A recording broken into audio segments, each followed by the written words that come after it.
Hello everyone and welcome to episode 2 of the series, The Poems of the Hobbit and the Lord of the Rings.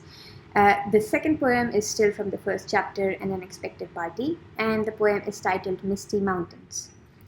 Far over the misty mountains cold, to dungeons deep and caverns old, we must away ere break of day, to seek the pale enchanted gold. The dwarves of yore made mighty spells, while hammers fell like ringing bells.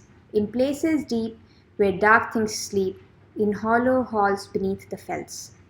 For ancient king and elvish lord, they made a gleaming golden hoard. They shaped and wrought, and light they got, to hide in gems on hilt of sword. On silver necklaces they strung, the flowering stars on crowns they hung. The dragon fire, in twisted wire, they meshed the light of moon and sun. Far over the misty mountains cold, to dungeons deep and cavern old, we must away ere break of day, to claim our long forgotten gold. Goblets they carved there for themselves, and harps of gold where no man delves. There lay they long, and many a song was sung unheard by men or elves. The pines were roaring on the height, the winds were moaning in the night. The fire was red, it flaming spread, the trees like torches blazed with light. The bells were ringing in the dale, and men looked up with faces pale. The dragon ire, more fierce than fire, laid low their towers and houses frail. The mountains smoked beneath the moon. The dwarves, they heard the tramp of doom. They fled their hall to dying fall, beneath his feet, beneath the moon.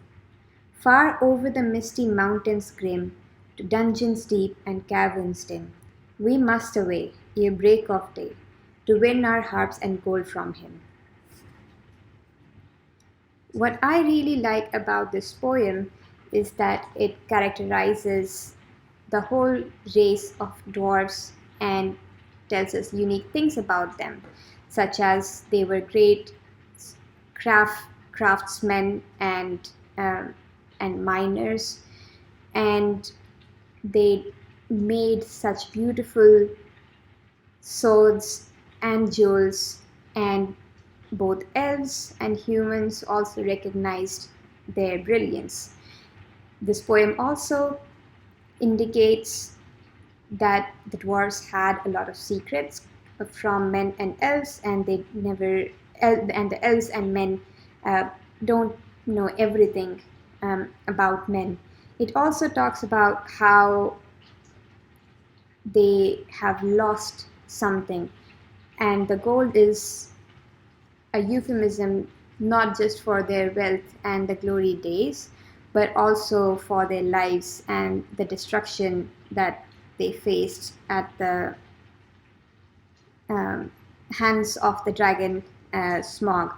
They don't yet talk about who the dragon was, but you can see the impact of the dragon's actions on dwarves. And the poem ends on an optimistic note that they will win harps and gold from him. So even though they have gone through such hardship, they are still persisting in their desire to get back from the dragon what was truly theirs. Let me know what your favorite stanza of the poem was. Comment it in on this video what your favorite poem was, and follow along for more poems from The Hobbit and the Lord of the Rings.